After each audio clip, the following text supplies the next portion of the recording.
it's really, really important to remember why you started and to remember that, it's a lifestyle. It is a complete lifestyle change. And, once you embrace it and you continue to remember why you started and you remember that you just have to do it for today, you come into this whole new way of being and of living.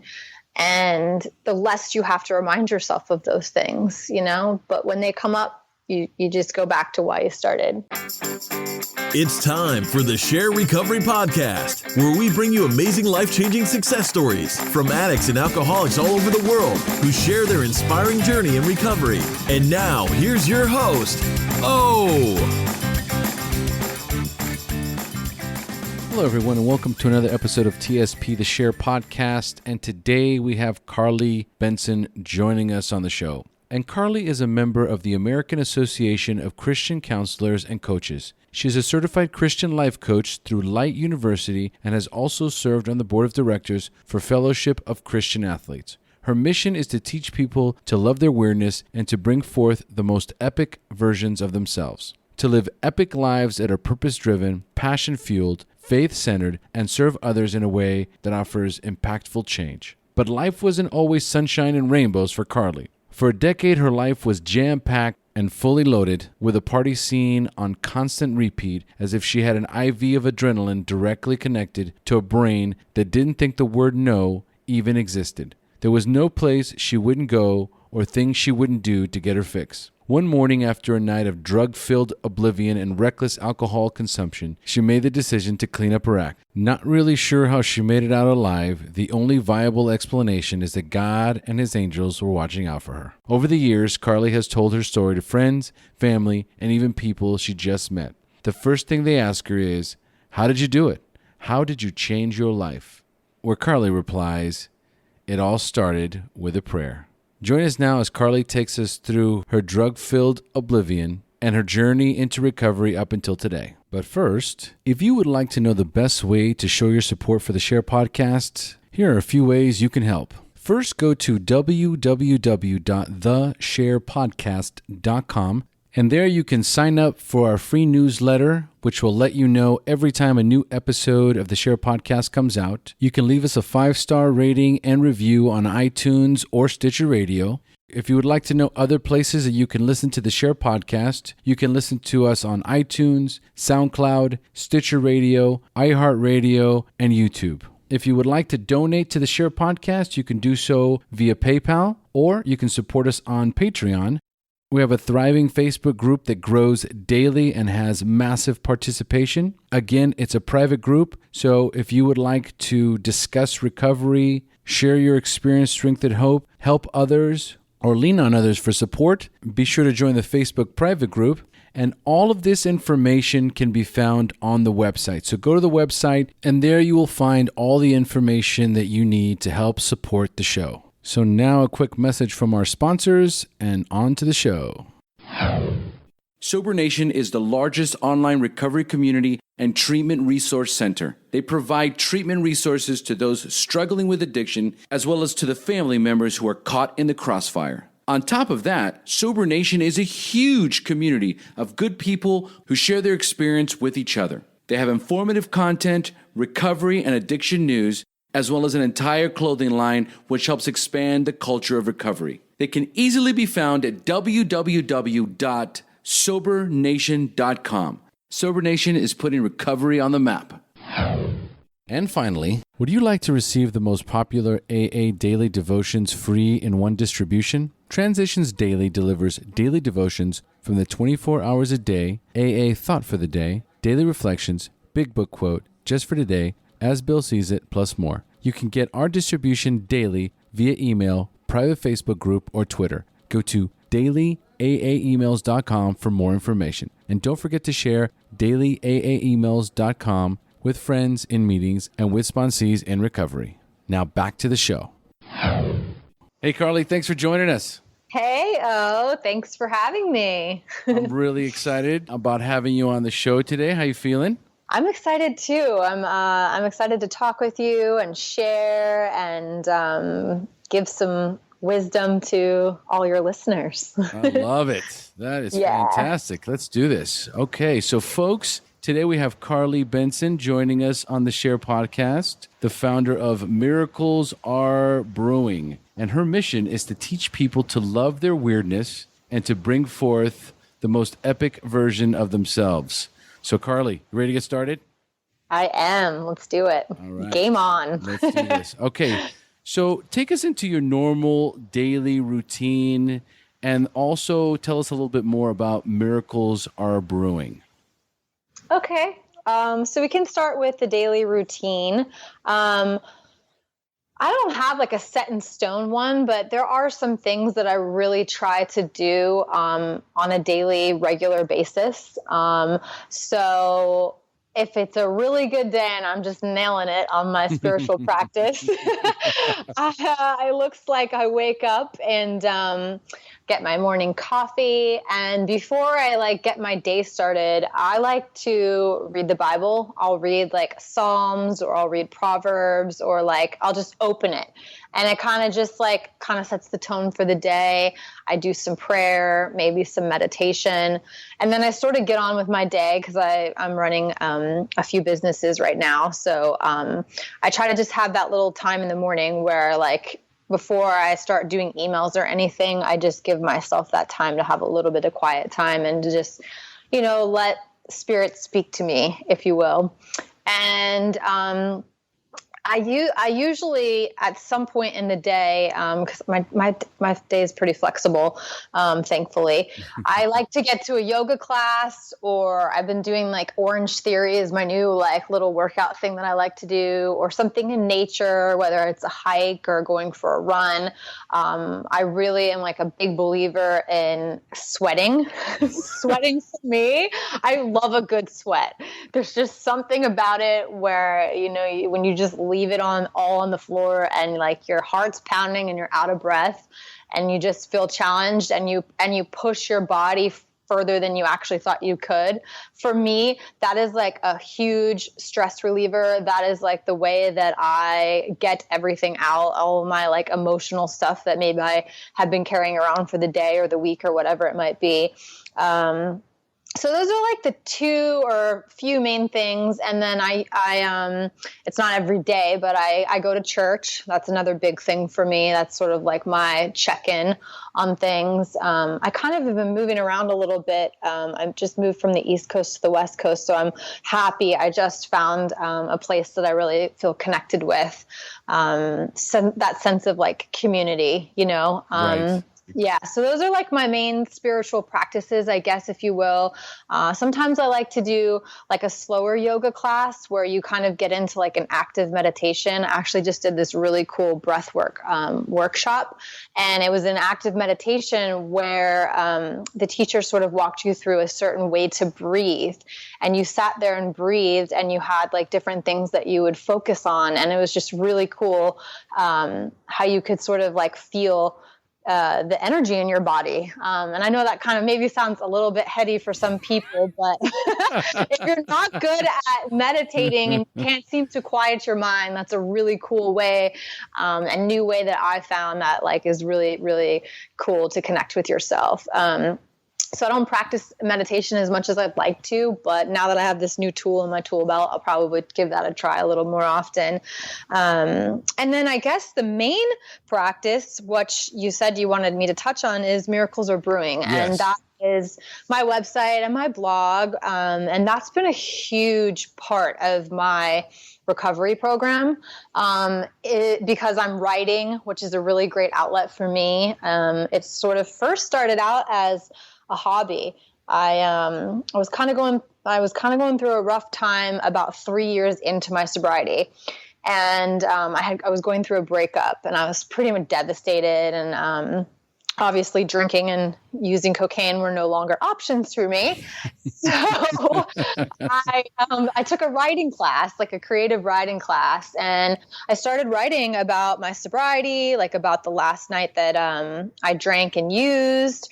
And it was just, a form of therapy for me. And then I started showing it to people, and I showed it to a couple people, and they're like, wow, this is really good. You could help a lot of people. So I kind of took the knowledge that I have from my day job, which is doing website development and internet marketing, and created a blog and didn't tell anyone about it for a long time. And wrote on there and kind of like I was just writing, and that's what I do, is write about my journey, what I've learned, things that have been helpful for me. It's not necessarily all sobriety based either. A lot of it is just sort of personal development, like enlightenment sort of things that I started writing about. And then I finally got brave enough to share it on Facebook, and it just sort of took off. And I would get people reaching out to me, asking me exactly what this call is about, is, how did you do it? How did you get sober? I want to change my life. I don't know how. And so I kind of saw that there was like a huge opportunity and need, actually more so, for people who wanted to make a change in their life, but they didn't know how to get started. And especially for me, when I was getting started, and we can talk about this, later on in the call, is I didn't really resonate with going to meetings. And so I was like researching online and trying to find online resources. And this is like way back in the day, before all of this amazing sober blogger community like stood up and rose up. And so I was like, man, I'm just gonna keep writing about this. And it just evolved. And the Facebook page has grown into like this massive tribe, which is so awesome. And I'm doing coaching now, one-on-one, for sobriety and faith coaching as well. So it's pretty cool. It's been quite the journey. And, I first started it out, like I said, as a hobby. I really didn't know that it was going to kind of grow into what it has, but it's been such a blessing because it's held me so accountable, in those times where I'm thinking, oh, maybe I could just have a drink, or, oh, maybe I got this. And I'm like, wait, no, what are you talking about?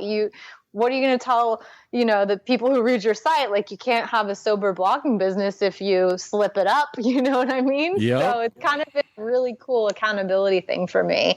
And just, there's nothing better than, when you're able to help someone through something maybe that you're familiar with or that you've gone through, and to hear from them, a month or a year or whatever the time frame may be later, saying, hey, you know what, like, talking to you has really shaped my journey and I'm sober now. And thank you. I mean, there's just really nothing that can top that, and you can't put a price on it. And so it's been a real blessing to be able to have, this outlet and, to write and to be able to connect with people in that way. So that's been a really huge piece of my sobriety. That's amazing. One of the takeaways that I took as you were telling the story is just the connection with the imposter syndrome, where you don't feel like what we have to share is good enough, that no one's going to want to read this. You're insecure about what you wrote. So you do, you wrote this blog up and you're like, okay, this is cool. I'm not going to share it though. Yeah. Right. Oh, yeah. Because what is somebody going to say, or what if they don't like it, or what if they criticize me, or what if I start, you are just like right up in my head. Seriously. Yeah. No, it's the imposter syndrome where, it takes over and it starts talking to you in your own voice, but it's always this negativity about, what you're doing and why you're doing it. And the reality is that we all have a voice. And, yes. Good, bad, or indifferent, we know once we're out there, how the public's going to take it. But, there's that little fear factor of, oh my God, getting out and doing it. We all have it. Before I started doing the podcast, it was, okay, well, I got to make sure the website's perfect and exactly. the intro's perfect and everything's have to be perfect. And my wife would be like, why do you keep pushing the start date? Right. And I'm like, well, it's not exactly ready yet. And I just got busy at work and I don't know if I'm going to be able to keep up with it. And, It's just a bunch of bullshit. We oh my gosh, you are so on point. I know. Oh, you should have seen me the first day I shared like my first blog on Facebook. I was freaking pacing around my house, sweating, like, oh my God, should I take it down? What are people going to think? Like, is this like, who am I to put this out there? Like, what if they don't like it? What if they make fun of me? I mean, I was just like pacing, seriously. And I mean, there's still a little bit of that every time I push publish on a blog. It's like, oh, are people going to like it? And over time, I've sort of trained myself that, you know what? It doesn't matter if someone likes it. All that matters is if whoever needs to read it is going to read it. I believe in it. Yeah. So it's like whoever those words need to reach, for some reason they came transmitting through me and they're going to reach who they need to. And that sort of helps me get over like this fear of what are people going to think, because at the end of the day, it's not about me, it's about being of service.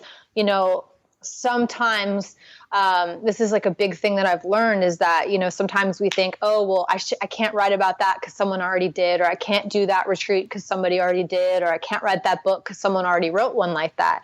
But what's interesting and what I've heard and what I've learned, and I can't remember exactly where this train of thought came from, but it's that basically like maybe someone else has done it, but they haven't done it the way that you're going to do it. And there is certain people in this world and only your words can get through to them. Yes. So it's like, don't hold yourself back because you're worried about what other people think, when you never know who that person might be that day that reads those words. And someone could have been telling them a million times what you're writing about, but for some way, the way that you say it and the way that your energy comes across through it is exactly what they need to hear it for the first real time. Beautiful. I couldn't have said it better myself. So perfect. So let's start with, give us your clean date and your anniversary date. How much clean time do you have, and when is your anniversary date? So I have been sober for 8 years. My sober-versary, I just celebrated last week. It was August 17th, 2008. So, it's been a ride. 8 is great. 8 is great. Yeah, I saw that last week on your Facebook page. I was like, awesome. Yeah. We're going to be doing the interview next week, so it's perfect timing. I know. I'm like all jazzed up. I'm like amped up. I went on like a cool trip to Cali and just like unplugged for a little while and, spend some time reflecting. I think that's a really important thing to do. I always tell that to my clients is like, when you reach a milestone, even if it's only a month, do something for yourself to celebrate yourself, because it's hard work. It really is. And you really want to make sure that along the way, you're reflecting on what you've been learning and what's been coming up for you and how you're working through things. So beautiful. So we're going to start talking about, the times where you were drinking and using. Now it's time to segue into the past. So First question is, how old were you the first time you drank or used drugs? And more importantly, how did they make you feel? The first time I drank, I was 15 years old.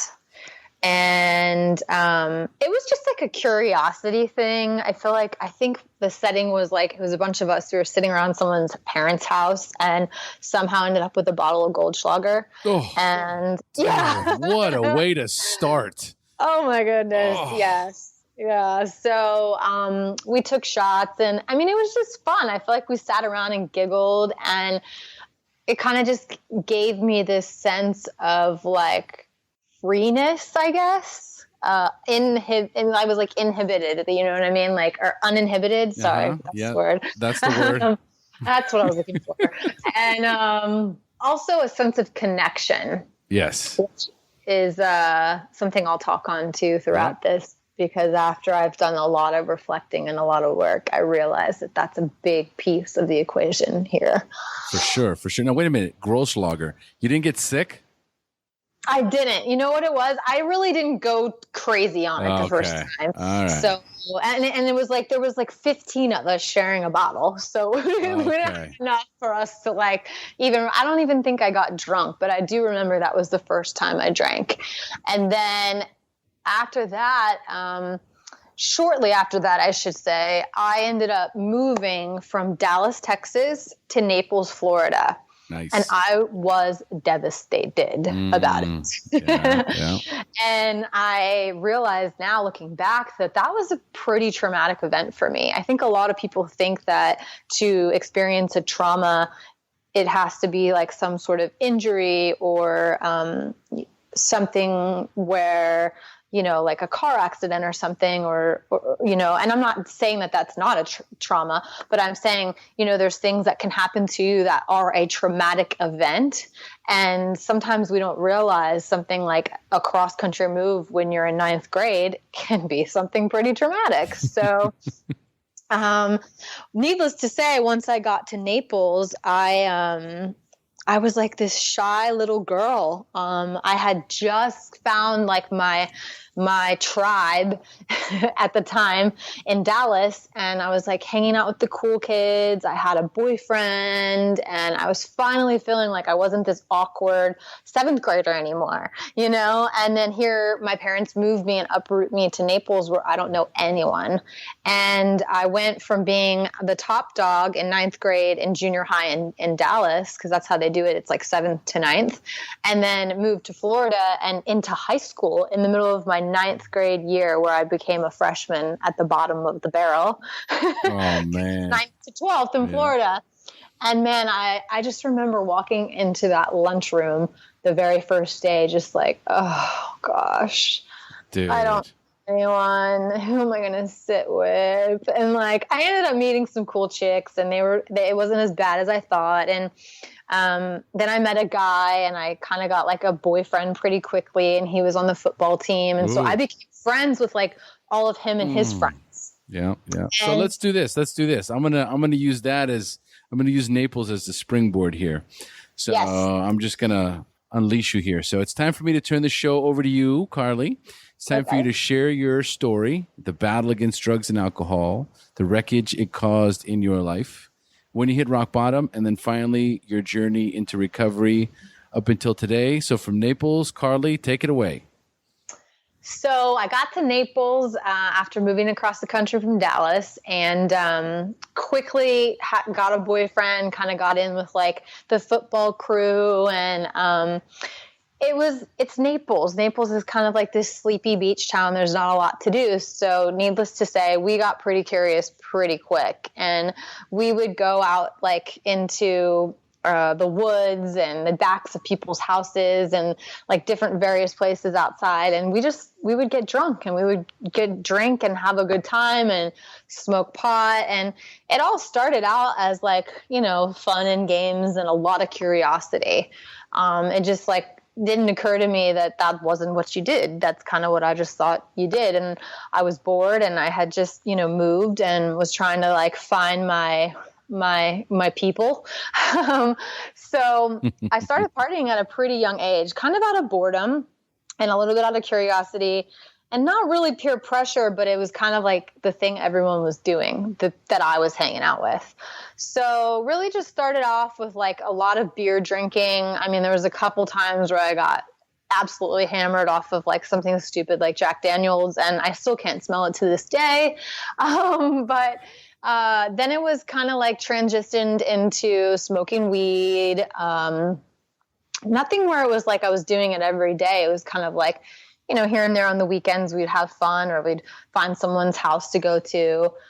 And then I'd say probably by about my senior year, I had even experimented with like acid and mushrooms and things like that. I was just a very curious person. I was like kind of fearless. And then the summer going into college, I was introduced to ecstasy. And man, did I do a lot of that. I did. I started rolling like pretty much almost every weekend, like Thursday, Friday, Saturday, Sunday, for like the entire summer before I went away to college. Wow. Yeah. And it was just like, it was fun. It was like this sense of like freedom and party and connection and like this crazy like feelings I had never felt before. And So I went away to school, kind of calmed it down on the ecstasy. And not that I didn't touch it anymore, but I wasn't doing it like on the regular anymore. Smoked a lot of weed. I drank a lot of beer. And it was just, to me, it was like, oh, yeah, I'm in college. Cool. I just moved away. Like, I don't have to answer my parents. I have my own apartment. This is awesome. I would get blacked out. Like it to me, though, in my mind, like having a problem was not even in the realm of my thinking. It was just like, oh, this is what everyone does. And then I ended up transferring. I had gone to Florida State the first year. I transferred to the University of Tampa, and that was like right in downtown Tampa. So every week, that was a party school. And every week it was Ybor City. And this place called Ybor City. Okay. It's right in downtown Tampa. It's just like this. It almost reminds me a little bit of New Orleans, because it's like a long street of like bars and clubs, and they have like lights hanging down the street. And it's just, that's what everybody did. Like all week, every week, you would go to Ybor. And I actually was even doing promotions in college where I would work for the bars, and I would fly. I was like a flyer girl. And then I was a bartender. And it was really just like a lot of drinking and smoking weed, mainly through college. And then it wasn't until my senior year of college where I tried cocaine for the first time. It was my second semester of my senior year. And I was like, damn, I almost made it out. I almost made it. And ever since I was like kind of like growing up, and my mom and I would like have these talks about like, don't do drugs. Drugs are bad for you. And she would tell me, she had always told me that like, if you tried cocaine, you could die the first time, because you never know where it's coming from. Your heart could stop. And like that really had scared the fear into me. Yeah. So when I tried it the first time, I did like a little tiny bit, and it didn't really do much. And then I tried it again, because I was like, well, I don't feel anything, you know? Right. So then I tried it again, and I did a little bit more, and I kind of felt it. And then I did a little bit more, and then I was like, this is awesome. I can drink as much as I want. I can stay up later. Like, I just thought it was like, it gave me like these superpowers or something.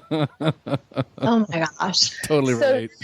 Yeah. And then it was like, I was still in college. So it was this weird thing. And anyone that's done cocaine before can attest to this. It's like, once you start doing it and you start going to the after parties, you walk in and it's like this secret society. And you walk in and you're like, dude, what are you doing here? And they're like, no, what are you doing here? And then you stay up all night talking to them and blowing lines. And it was like, all of a sudden I was this cool party girl, and I was having fun, and I was having all these cool connections and conversations with people.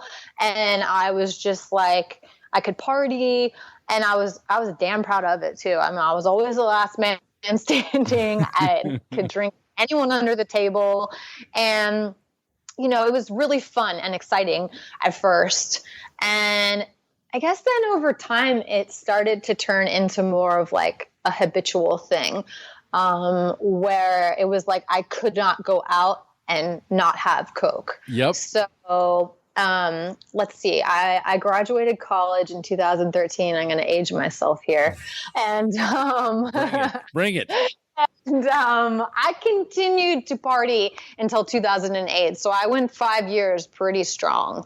And I guess there was a couple periods of time where I stopped using cocaine, and cause I got a corporate job, and I was like kind of flying straight for a little tiny span of time in there. But pretty much for those 5 years, I was partying pretty much nonstop, like all the time, every weekend, and, always drinking, always using Coke. I literally couldn't go out without it. The minute that the alcohol hit my lips, it was just off to the races for me. If I didn't have it, I was going to find it. If you wanted to come, great. If you didn't, see you tomorrow, smell you later. I'm going. And I guess probably, I don't know how long before I quit using it was, but I would say probably about a year prior to when I quit using and drinking. I spiraled out of control. Mm-hmm. I went through another breakup, and I just did not want to deal with it. So I was I just like ramped things up. And then at this point, it was like I was like doing bumps and cleaning my house and like taking naps under my desk at work. I would like fall asleep in the shower. I mean, it was bad. I always had it. And then I was hiding it. That was like a big thing for me. It was like I didn't want to share it, and I would hide it from people. And it was like no matter how hard I tried, when I realized what I was doing, I was like, okay, I'm going to moderate. I'm just going to go to happy hour. I'm going to have 2 drinks and I'm going to go home. And I just couldn't freaking do it, to the point where it was like I was getting mad at myself. Like, why can't you be normal about this? And how hard I tried. My happy hours always turned into like these sunrise escapades, and chain smoking on a patio and not having my sunglasses. I mean, it was just miserable. And I would come down and I would white knuckle it. I wasn't one of those people that would like take Xanax to fall asleep or Ambien or whatever. I always would just white knuckle it because I was afraid to like cross the drugs. So it would give me massive anxiety, and then it would turn into depression because I was exhausted and not sleeping. And, when I was coming down, I knew I was coming down so I could deal with it. But what started happening was I started having anxiety like in my real world life. Like I would be sitting at my desk at work and I'd start getting panic attacks. And that freaked me out, let me tell you. So I guess there was like a series of events I could walk you through that led me up to August 17th, 2008. Bring it. So basically, in March of 2008 is my birthday, and I went to Miami that weekend to celebrate, and I literally just did every drug in the book. I mean, I started off with Adderall. I was drinking Red Bull vodkas. Then I moved on to what I thought was cocaine, but was really Special K. And then I started doing coke. Then I went to the club, took ecstasy. And all of a sudden, like after, this 48-hour bender, my body just started rejecting it. And I basically started to OD that weekend in Miami, and really should have gone to the hospital probably. Like I'm really lucky I'm alive because I took so many drugs that weekend that I was literally like puking up green things, and I was afraid to fall asleep. I wouldn't let my girlfriends let me fall asleep because I was afraid I wasn't going to wake up. And I didn't want to go to the hospital because I didn't want my parents to know. And after that weekend, everyone was like, man, dude, you need to slow down. Like, that's not normal partying. I'm worried about you. And I kind of heard it, but I was like, yeah, I'll be fine. And maybe I took off like a couple days, and then I was right back at it. And then in May of that same year, I went on a girls' trip to Vegas. And on the way there, I got a little toasty on the plane. And I'm not exactly sure what happened, but I showed up at the house that we were staying at for the trip, and my wallet was gone. And it was like a Gucci wallet. It had all my money, all like my ID, my social security card, all my credit cards. So I was heated. And I just went off into Carly land and like got an 8-ball and sort of disappeared for the weekend. And it was horrible. It was like so selfish. We were there for one of my girlfriend's birthdays, and here I am just stuck in my own world. Like I think I even went to Dre's, which is an after hours, by myself because nobody wanted to go. And at the end of that weekend, they were all like, you're just so selfish. Like, I don't want to have anything to do with you. Like they kind of joked about it, but they were really serious. Like they had me be like their slave for the day, where I had to get them anything they wanted, like to make up for how selfish I had been that weekend, and that wasn't a good feeling, but it still kind of wasn't clicking. And so that brings me to August 17th. So these kind of like series of events had happened, and I was like trying to slow it down. I had heard those people telling me, hey, you need to slow down. I had a couple other people asking me, hey, do you want to come to church? It was just like I had this like whisper going on. And all the while I'm having anxiety and panic attacks and sleeping problems and depression. And I'm just a mess. And so I'm like determined that I'm going to go to happy hour and I'm going to go home. I didn't even want to go out that night, but my girlfriend's like, come on, let's go. Let's get a couple drinks. So I'm like, all right, fine. 2 glasses of wine and I'm going home. Mm-hmm. Well, that didn't happen. And it turned into like this escapade of me like gallivanting around trying to find Coke. I finally found it. And then the next thing I know, it's like 9 a.m. and I'm standing in a kitchen talking to this stranger, like a guy that was with us that night and who wanted to do it with me. And I still don't remember his name to this day. I just remember standing there and the sun was shining. There was nowhere to sleep. I was out of cocaine. I was coming down, and it just was like, hit me. What are you doing? What are you doing? And it was funny because I would always take my sunglasses out with me because I always knew I was prepared. I knew that I was going to be seeing the sunrise most likely. And that morning I had forgotten my sunglasses. And so I was like, man, I shouldn't drive home, but I did anyways because I was just so uncomfortable. I was just uncomfortable in my own skin. And I just remember the light was like just shining on me that morning, just like blaring in my eyes. But it was like a different light that day. And I got home and I just felt like such a jerk because my dog was there and I had left her all night again. I was like, man, you're such a bad mom. You know, it was that whole story in your head of just what a horrible person you are. And like, what if your parents knew this? What if your grandparents knew this? And I started to freak out, and I didn't realize it at the time, but I was starting to come down. Now it's like the afternoon. I had taken a shower. Nothing was working. I couldn't fall asleep. I had started hallucinating. And I realized now that I've done a lot of research and blogging for like different recovery centers that I was actually experiencing delirium tremens that day. Oh, wow.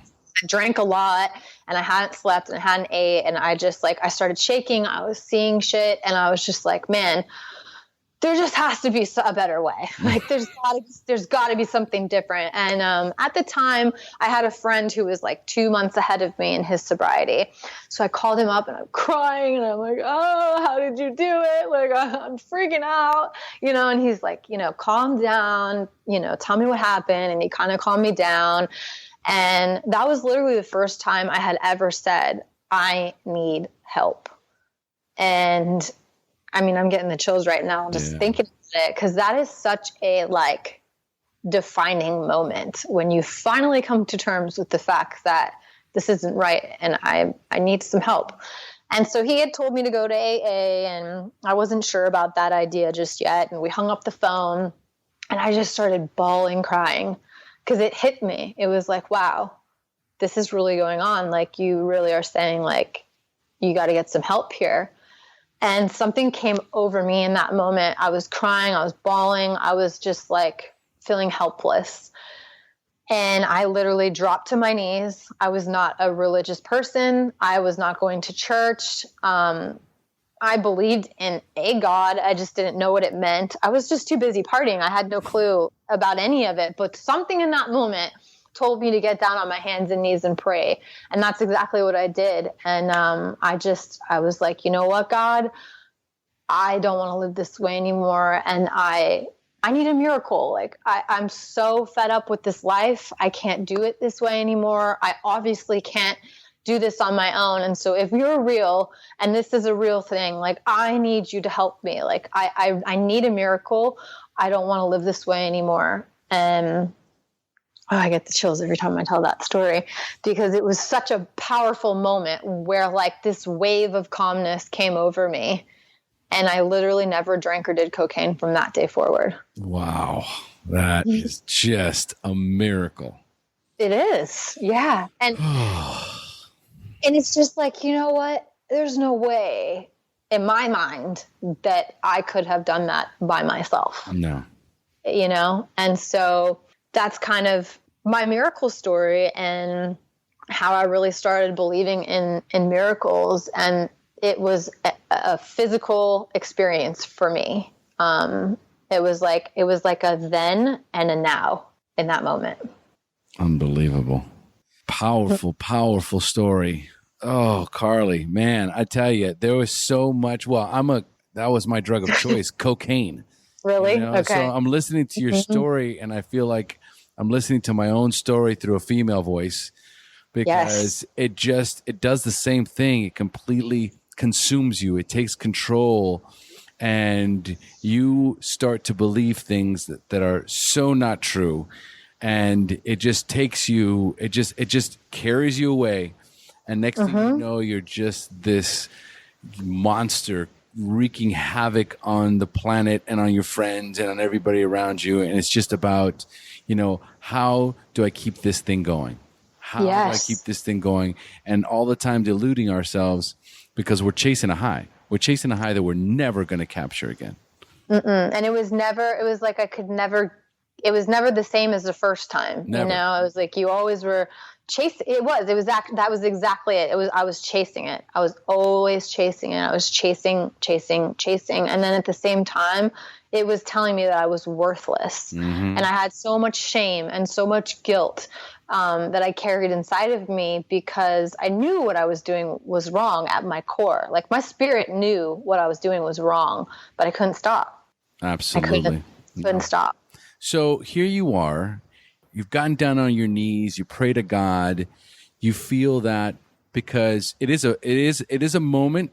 I know it, I've been there, but it's also a fleeting moment.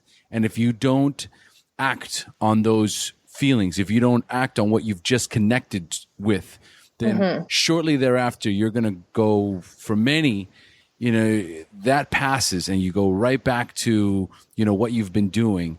And for you, it wasn't the case. For you, you took this moment and you ran with it. What's the first thing you did once you realized that someone was listening, that you'd connected with a higher power? What did you do? I felt heard, and I felt shaken in a way that I had never felt before. And I was like, this is serious stuff, and I need to get real serious about it myself. And I had had enough. I was tired of being sick and tired. I couldn't do it anymore. And so in that moment, I kind of, like I said, I had this wave of calmness come over me. And I did go to an AA meeting that night. Surprisingly enough, I did. I drove to it. I drove in the parking lot. I drove right back out. I was like, I can't do this. And I was like, oh man, you made it this far. Just come on. Just try something new. Try anything. Try something new. Try something different.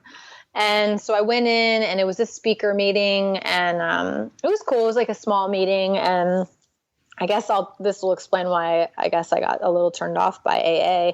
And I was connecting with the speaker, and it was cool. But all of a sudden, the cell phone started ringing. I've actually never told this story publicly, so you're getting first dibs on it. I love it.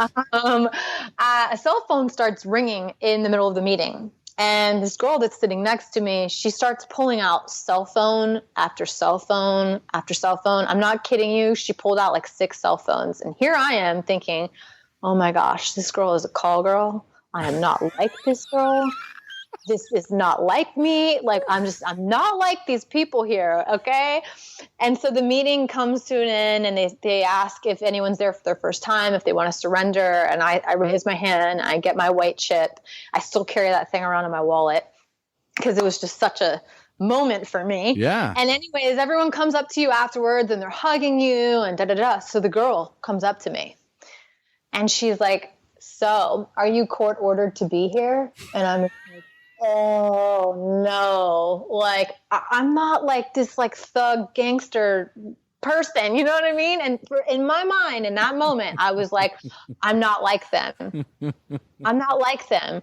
And I was like, now looking back, I know I was exactly like everyone in that room. I just wore it differently. I was a high functioning alcoholic addict, and I hid it well. I never got in trouble. Thank the Lord. I didn't get a DUI. I wasn't court ordered to be there. I never got to the point where I was like doing weird things for money or any of that. But in my mind, it just clicked in my mind. I was like, nope, I'm not like them. And, it's like, I think subconsciously I really didn't want to do the step work, and I didn't want to like answer to a sponsor or sort of like trade my one vice, which was drinking and using, for meetings. So in my mind that day, I was like, okay, well, I'm still surrendering, but I can't go there. Like I wasn't feeling connected like I had felt, over here when I was getting high all the time. And so, and that's not to knock AA or anything at all, but I'm just walking you through my thought process. To me, this is so new to me. Like literally I had just come off of a bender. I think I slept for 3 hours before I went to this meeting maybe. And it was an emotional day. And in my mind, I just was like, nope, that's not it. So then I went to church and I was like, wow, that felt pretty good.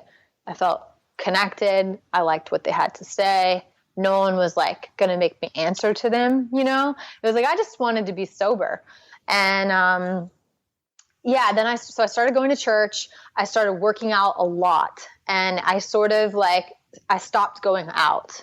I knew that I probably wasn't going to be strong enough to go out and not drink or use. And so I had made this decision, and I was like, you know what? I'll tell you the truth. Initially, it started out as like, okay, let me just see if I can go 30 days. I just want to go 1 month. I just want to prove to myself that I could go 1 month. And so 1 month turned into 3 months, and I was like, okay, that wasn't that bad. My skin's looking better. My bank account's looking better.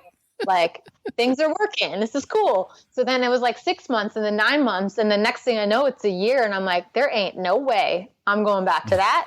And I'm not trading in on my time. Nope.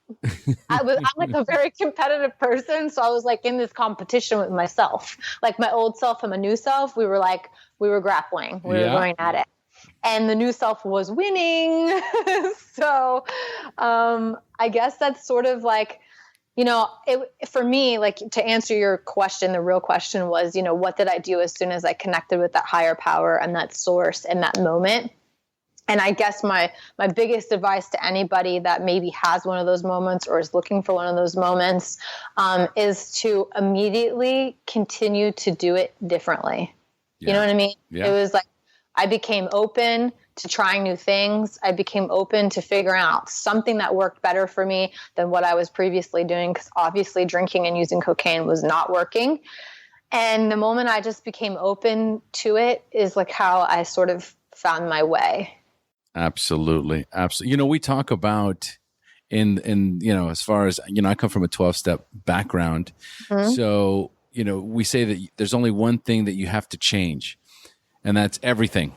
Yes. So mm-hmm. I mean, the whole process and everything you're describing, it's all basically the same for everybody. If you want to mm-hmm. change your life, then you have to change the people, places, and things around you that mm-hmm. that basically have been your staple for all these years, right? So you have to, you get to a point where you're like, I can't do this anymore. So now I have to change everything. So you start working out, you change mm-hmm. your friends, you start going to church. For you, it was that. But irregardless, I'm a firm believer that no matter what's going on in your recovery journey, you have to connect with a higher power, with God. I believe that too. And mm-hmm. that in and of itself, I've learned that, in my darkest hours, that, when I have needed to reach out to God, He has never let me down. Not once. Not once. No. And almost with an immediacy, like almost, where there's been times even in my sobriety where I'm down and out and I'm depressed and I literally am on my hands and knees crying. And within minutes or a day, it's like something happens where I was like, oh, that was it. And it's like a message comes through, and like whatever it was is just like soothed, it's just like, it's this great, amazing experience. And the way I sort of try to explain it to people, because a lot of people get turned off by that and they want nothing to do with it. And for me, I think the biggest thing is to realize that it's not necessarily about a religion.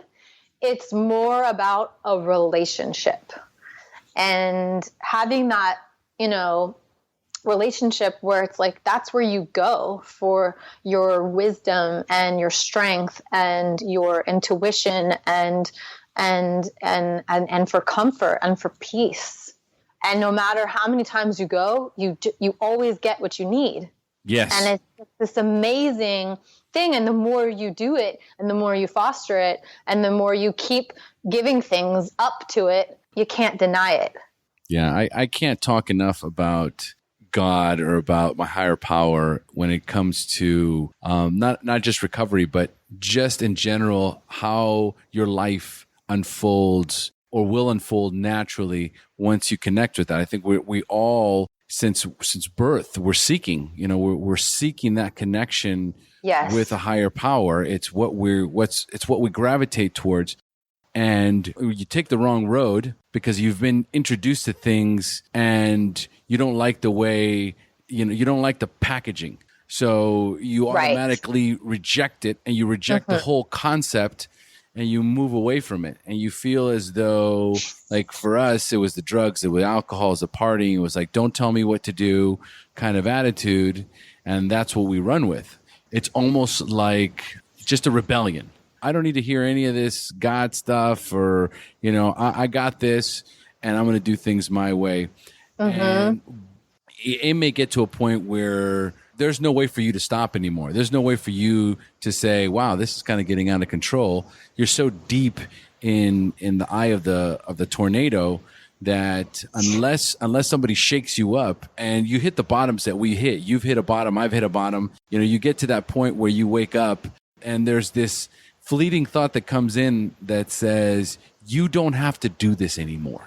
Mm-hmm. And for the first time, you choose to listen to that voice. Yes. Because it's been there. That voice has been there. That voice had presented itself quite a few times. And I don't know why at the point like yourself where it was just enough was enough. Yes. Mm-hmm. It was like I finally heard it. I wanted to hear it, actually. Yeah. It's like you hear it so many times, you're like, yeah. Shut up. I don't know. I'm not ready. You don't know what you're talking about. And then at some point, there's this switch where it's like, okay, maybe you're onto something. Maybe I should listen. Okay. And what's ironic, just to touch on what you said, on two things I thought of while you were talking through that, it was like, I think a lot of people struggle with relinquishing control. And the ironic thing of it all is that we want to be in control so bad that we're not willing to surrender, show me what you got kind of thing. Yeah. Whereas like when we're in our active addictions, we think we have all this control, but we're completely out of control. It's like you don't want to relinquish control, but you don't even have it. So I always think that's like the hardest thing for people is the surrendering part and the sort of letting go and coming to terms with the fact that maybe I don't have this under control, and maybe there is a better way. And maybe if I could just let go just a little bit, to maybe there being a better plan for me or a greater good for me, then that's when the miracles start to happen. And that's when you realize that, and I touched on this earlier, is that I was constantly craving connection. And that's why I like to get high, because I felt more connected to the people I was talking to. And more importantly, when I was high, I felt more connected to myself, because I felt like I was coming out of my shell and I wasn't this shy girl anymore. And now I was this party girl, and I wasn't afraid to have conversations. And it was like, what is the question? The answer is yes. I didn't know what no meant. It was like I was this fearless person. And that was like that connection that I was like craving. And it's cool because once you come into a relationship with God or higher power, however that resonates, for me, it's definitely God. It is the connection that you have been seeking. It is the connection that you've been looking for while you're using and getting high and getting drunk. Yes. And it creates this deeper sense of connection than you'll ever get anywhere else.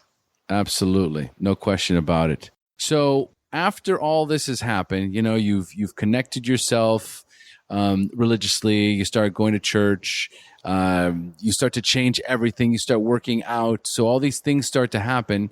Mm-hmm. When did the blog start to take shape? Okay. So, I actually didn't start blogging until about, 3 years into my sobriety. I was just kind of doing the bare minimum. I really hadn't done any sort of step work or personal development. I just sort of I was coasting along, I was in this competition with myself, and that was sort of fueling me. And the practices that I had put in place were working. So about 3 years into it, I went through a breakup, and I was pretty devastated. And like I said, I had started writing, and it was a therapeutic thing. And at that point in time, I started reading a lot of self-help books. I was reading the Bible, obviously, but I also started reading things like Gabrielle Bernstein and The Daily Love. I got turned on to this guy, Coop Blackson, who's awesome. And I started really connecting with this self-help type of thing. I think I started reading A Course in Miracles at that time. And just I couldn't get enough, I just couldn't get enough. And I feel that's when I really started to have sort of that spiritual awakening. I had already became awake, in that spiritual experience that I had on August 17th, 2008. But I really started to dive in and do the work. I started to get into the nitty gritty of why was I like that? And I'm going through this really tough time, and how can I deal with it now in healthier ways? And that's when I really started writing, and I was writing about what I was learning. I was writing about what I was reading. I started doing coaching work. I went to I did a Handel workshop one weekend. A what? And it's called the Handel Group. Okay. They're a pretty big group out of, I think it's New York, and they do these weekend workshops where you literally dive into every area of your life. And it was a pretty cool transformational experience. And so that sort of turned me on to the coaching. And that's sort of when I really started doing I guess my version of the step work, if you will. Mm-hmm, mm-hmm, right. And that's kind of around the time that the blog was born. And I started writing, and it was just super therapeutic for me. And then people started reading it, and they started sharing it. And then the next thing I know, here it was. And it was really cool because, Miracles Are Brewing is sort of synonymous with what I felt was going on the whole time. It was I did all this partying. I drove drunk. Thankfully, I never got a DUI. I never got arrested. I never had anything truly bad happen. And it was because this miracle was just brewing all along in the background, brewing, brewing, brewing, and it's everybody has that going on. And that's really what Miracles Are Brewing is about, is to help people understand that we all have miracles, and they're all brewing. And sometimes they're huge, massive, the one that I experienced. But every single day, there's these little tiny miracles happening. And it's just, those things that are guiding you and nudging you and showing you the way on the path. To me, those are all, little tiny miracles. And it's just, you have to be willing to go in and to do the work and to sort of come face to face with yourself. I think that's a really huge piece of it all. That is so beautiful. You tell such a wonderful story, Carly. Thank you. I've been blessed with it. I've been blessed with the story, so I might as well do it some justice by telling it good, right? Yeah, no, that's for sure. It's almost like you make my job so easy. I just let you go. Well, you're easy to talk to. Thank you. There's so much of your story that young people need to hear and connect with, because there's resistance to 12-step fellowships. There's resistance to the concept of God. There's resistance to changing, to making the big the commitment to change. Yes. We want to stop. We want all the bad stuff to stop. That's really what we want. It isn't really that I want to stop partying. It's not that I really want to change anything in my life. I just want the bad consequences to stop. And it's a subconscious thought that so many of us have. You don't admit it. You don't say it out loud when you're asking for help. But in the back of your mind, you're trying to figure out how to do the least and get the most. Yes. And it just does not work like that. It didn't work like that for me. It didn't work like that for you.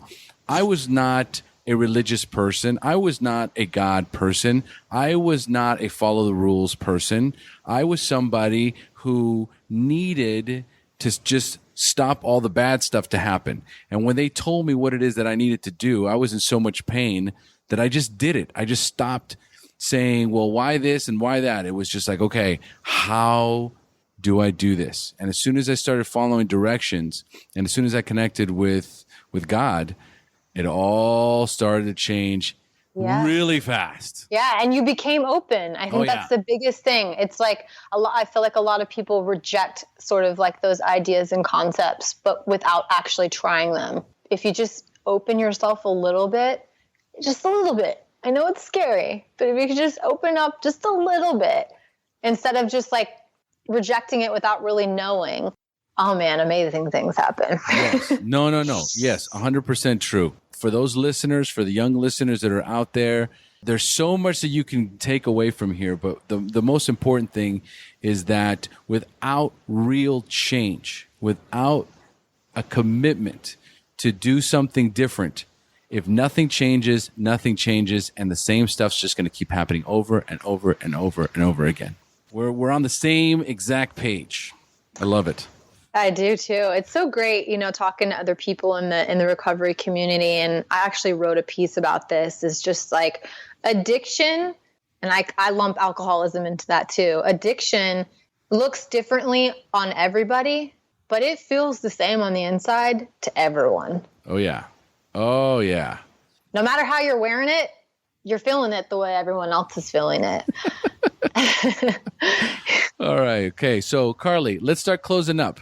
And the way I like to close up is for the newcomer. So I'm going to ask you 5 questions about your early recovery, and I want you to respond with inspiring and insightful answers you can share with our newcomers. Okay. All right. So question number 1, what was keeping you from getting clean or staying clean when you first got introduced to recovery? My initial resistance, I guess, was 2 things. I had myself convinced that I didn't have a problem. Because I was such a high functioner. I went to work. I paid my bills. Like, I wasn't sleeping on the streets. So in my mind, I guess my ego was a real big block. I kept thinking I could figure it out, that I could do it. I didn't want to ask for help. I didn't want to admit that I had a problem. My ego, I guess that was the biggest thing, was my ego. My pride was getting in the way. Absolutely. For so many of us.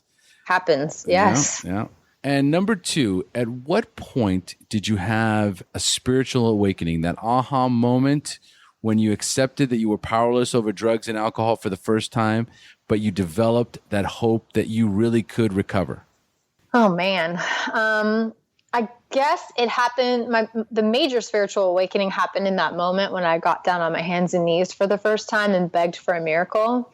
But what was interesting was, just a small little story I'll tell you here, is I got sober on August 17th. My best friend's birthday was on September 11th. So I was like, 3 weeks into this new sobriety thing. And it wasn't just like, oh, we're going to dinner and getting a bottle at a club. It was like a whole weekend extravaganza. And I went because I was like, I might be sober, but I'm not going to be boring. And so I'm not missing my best friend's birthday. So I went, and I went that weekend, and it was really hard. They were drinking, they were blowing lines, and I was standing there with my Red Bull on the other side. And I was like, just observing, it's like we had rented a boat, someone fell off the boat, there was fighting, there was drama, there was crying, there was the this and the that. And I just remember standing there, and I was like, man, I I'm so glad I don't look like that right now. And I think maybe that I'm not missing out on anything. And so I don't know if that's a spiritual awakening or not, but in that weekend and in those moments, I was like, if I can do this, if I can make it through this weekend, I can do this. Like, I can do this, you know? And it was like, I finally saw it from like the outside, because normally I would have been right up in it. I would have been ringleading it. I probably would have been the one falling off the boat. And you know what I mean? It was like this whole new perspective of like, I'm glad I'm not drunk, and I'm glad I'm not fighting with people. And I'm glad I'm not mouthing off. And it was like, I had awakened to the concept of the fact that you can still go out and have fun and not drink and not use drugs. And in that moment, it was like, okay, I got this. Listen, if that's not a spiritual awakening, I don't know what is. Okay, yes. So there you have it. That was one of many. One of many. God, I remember those. I remember being in parties going, oh my God, is that what I was doing? Is that what I look like? Is that what it looks like? I'm out. Mm-hmm. Yes, there's no question. Yeah. Because here it is. You're on the other side now. You're on the other side. So you're looking at this, and it's not like, man, I wish I could jump in there. I wasn't having any FOMO. No. There was no FOMO going on. I was like, damn, it feels good to be a gangster on this side. Oh, man. That's priceless. No FOMO. No fear of missing out there. Actually, no, I'm part of the JOMO club. What's JOMO? The joy of missing out. Oh, I love that. I might have to borrow that. Take it. I saw that on Facebook. That's awesome. It was great. I saw that. I'm like, I'm all about that. Yeah. And it was cool. It was like, you know what? It set the tone for like how I started carrying myself inside my sobriety, because I was like determined that I was like not going to change the things that I like, because I like to go out. I like to dance. I love electronic music. And I didn't want to let the sobriety piece of things change my social interactions, you know. Although I was going to go and be social and not be partaking in extracurricular activities anymore, I still was going to go. You know, maybe I didn't go as much as possible, but I think that's a really big thing for people to understand, is that your life is not over because you decide you're not going to drink or use drugs anymore.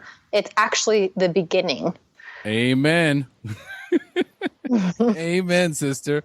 Yeah. Right, beautiful. Great answer. Great answer. All right. So, Carly, do you have a favorite book that you would recommend to a newcomer that you read in early recovery? Well, I've already been plugging the Bible a lot, but I know that's probably not going to resonate with everyone. So I will mention, I did read a book in the very beginning of my sobriety called Rational Recovery. Oh. And it was a great book. I guess not all parts of it resonated with me, but there were some really powerful parts in that book that just clicked for me. And I highly recommend that book. It really teaches you how to become a witness and aware of the voice in your head, which the author refers to as the beast, that tells you to drink and to use. It's like, oh, it's happy hour somewhere. It's 5:00. Oh, I had a bad day at work. Better hit the bar. And it's like, it teaches you how to become aware of this like nasty voice in your head that tells you that those things are a good idea. And it actually tells you, and it trains you how to like tell it no. So you begin to have this conversation in your head between your beast voice and like your higher self voice. And it's like, I remember I read that book and I was just like shaking my head like, yep, I know exactly what you're talking about. That happens to me all the time. That SOB, you know what I mean? Yeah.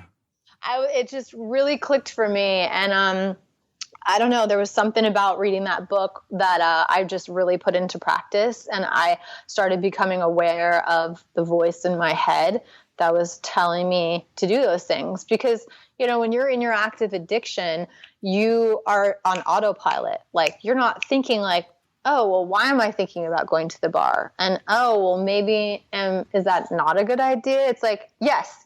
Oh, definitely. That's what we're doing. So the book has some really cool techniques in there. And that's one of them that really stuck with me. And I still use it to this day. Yeah, we call that little voice the itty bitty shitty committee. Yeah, exactly.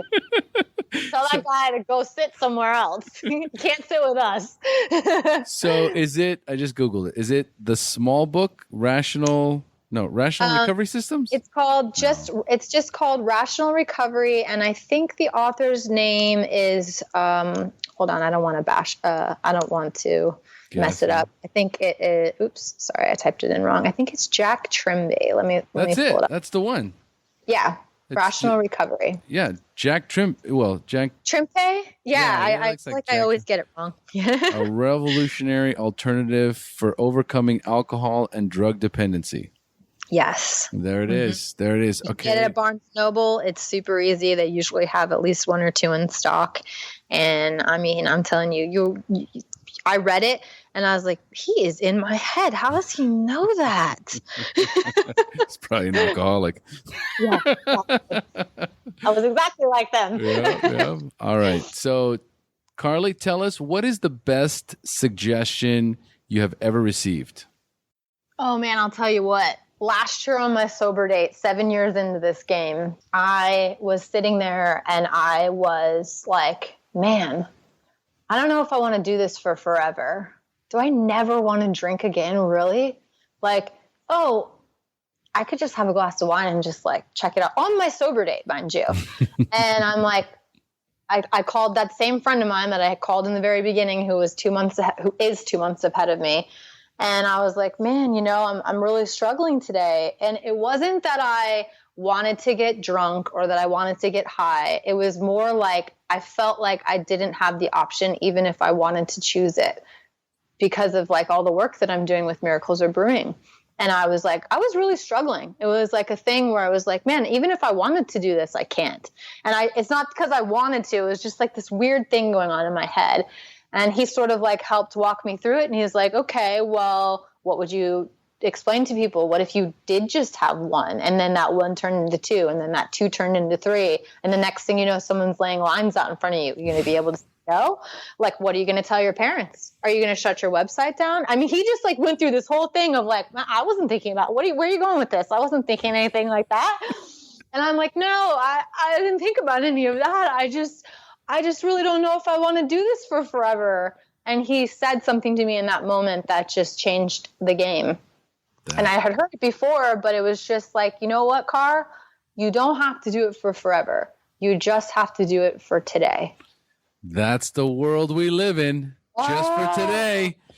And it sounds cliche, but I'm telling you, that was the best advice I've ever gotten. And I don't know why. It's something so simple, but it's like, I feel like a lot of the times, especially in early recovery, when you're explaining to people that you're not going to drink, and they want to know, oh, so you're never going to drink again? Like, oh, you're going to have wine though, right? At least. And it's like, it's this concept that you have to like, navigate around. And that is like the one thing that I would suggest, is that when you start feeling heavy and forever starts feeling like forever and never starts being like a scary word, you just have to do it for today. Just today, make the right decisions today, and just do it for today. That's all you got to do. I couldn't agree more. I don't know what's coming up tomorrow, but I know that just for today, I ain't drinking. I'm sober. Yeah, exactly. Beautiful. And if you could give our newcomers only one suggestion, what would it be? Remember why you started. Because you get down the line and you forget the pain and the shame and the guilt and the depression and the anxiety. You forget about all of those things. And so it's very, very important to always put yourself in check and remember those times and remember why you started. Because I'll tell you what, that is one thing that has kept me sober, is I always ask myself, but how are you going to feel tomorrow if you do this today? And I do not want to feel that shame, because I felt the shame of addiction, but I'm willing to bet that the shame of relapsing is a million times worse. Play the tape through. Yeah. Yep. Take it all the way to the end. Don't forget those roots where you came from. I love it. It's really, really important to remember why you started, and to remember that, it's a lifestyle. It is a complete lifestyle change. And, once you embrace it and you continue to remember why you started, and you remember that you just have to do it for today, you come into this whole new way of being and of living. And the less you have to remind yourself of those things, but when they come up, you just go back to why you started. Remember. And that's why it's important, that for me, especially, that I do interviews like this and podcasts and share the story, because it always brings me back to that day where I got on my hands and knees. And I get the chills every time I tell the story, because I'm remembering why I started this journey and how it started. I love it. I love it. Wow. Carly, thank you so much for joining us. Absolutely. Thank you for having me. And I wanted to just tell you real quick, from my 8-year soberversary, I created a tank top. Right now, I only have it for women's, and I haven't really released it to anyone, but you can get it on my website, and it actually says, "Sober is the new cool." I wrote a blog about it a couple years ago, actually, and it went completely bonkers, crazy, viral, and seemed to really resonate with everyone. So Sober is the new cool. That is available on a tank top on my website, and it's actually a limited edition. You can't get, because it's like a Teespring thing, so there's only a certain amount of them that are available. But it's something to be proud of. It's like, I'm rocking this lifestyle. And for me, sober is the new cool. People ask me all the time, why are you sober? And I'm like, sober's the new cool, man. Well, listen, I'm glad you brought that up, because I forgot. Please tell our listeners what's the best way for them to find you, to reach you, your websites, your social media. How do we get a hold of you? Okay, so my website is miraclesarebrewing.com. That's where I do a weekly blog every week. You can sign up for weekly updates. It's free. I send out a blog every Thursday or Friday, depending on how that week's going. And it's just inspirational. I share things about sobriety, faith, personal development, all kinds of cool stuff. And then the real magic happens over on the Facebook page, which is just Miracles Are Brewing. You can get to it from my website. We have a really strong tribe going on over there. It actually just hit 25,000 last week. So wow. I had my sober anniversary and that happening at the same time, which was really cool. Very uplifting, daily positive inspiration. There's 5 or 6 posts a day on there. So it's pretty cool to get involved. Some cool conversations happen. I'm on Instagram too. And that's more of a behind the scenes kind of thing of where I'm traveling to, what I'm up to. And my handle on Instagram is Carly B. Benson. It's CARLY B.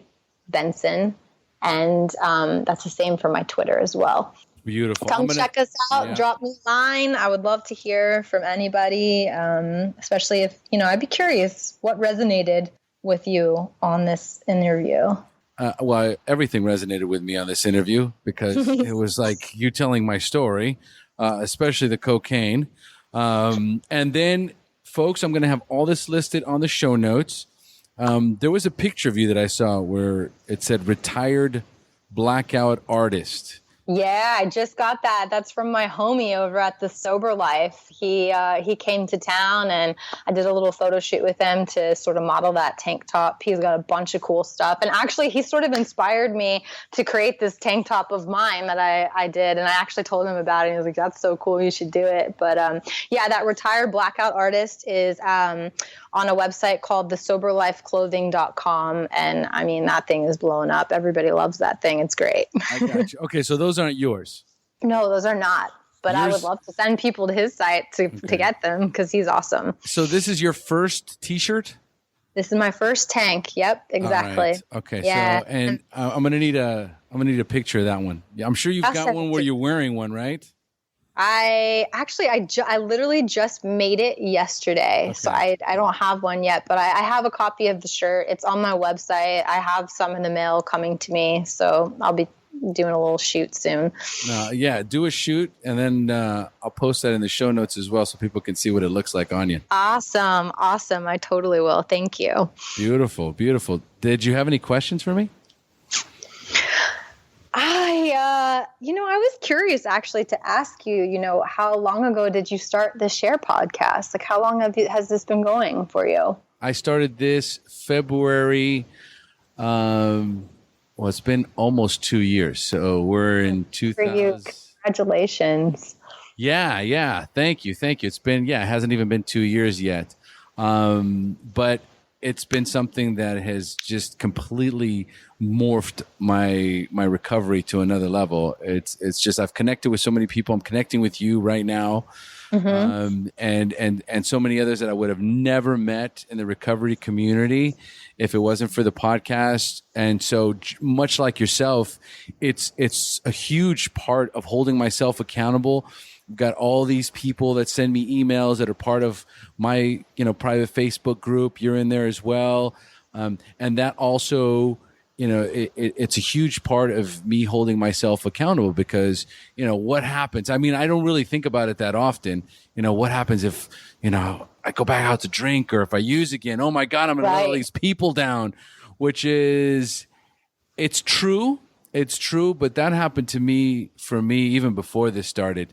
There just came a point in my recovery where I just knew that I had not just myself, but I just had too many people counting on me to stay clean. I know that I have to do it for myself. I know that number one is me. But, my mother, my sister, my daughter, my wife, my friends, my recovery network. I mean, it's over the years, it's just grown so much that the ramifications of me going back out are just massive. It's just on another level. And yes, that's what I was getting. That's what I was getting to. It's like, do you experience that too? And it sounds like you absolutely do. So that's amazing. I think we all do. The thought of going back out there, especially the story that you tell, right? Reaching that bottom and the things that happen to you are the same things that happened to me.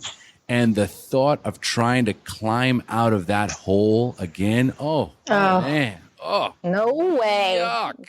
No way. Yeah, I'm out. It's like, it seems like a whole other lifetime ago. Sometimes I'm like, was that a dream? I feel like I'm just a completely different person. And it is really nice to have this outlet and this sense of connection with people through, connecting like what you're doing and with me, with what I'm doing with writing. It really is such a huge factor in, maintaining sobriety. And so I think that's important for everyone that's listening, is to just really realize that you don't have to do it alone. And there's so many people that you'll talk to that it's like, man, you're telling the same story I had, and you have that deep sense of connection with people who shared in very similar experiences. And it's so, so important to find that tribe and to just latch on to them. Listeners, lots of gold on this interview. You might have to listen to this one twice.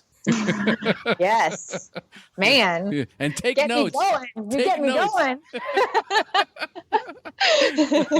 Thank goodness it's recorded. Yes. All right, Carly. Again, thank you so much. Yes. Thank you. I really appreciate it. Oh, keep doing what you're doing. Keep being an inspiration. And I'll see you online. Absolutely. So, folks, we've now reached the end of our show. Thanks for joining us. And as we say here in Costa Rica, pura vida. Pura vida.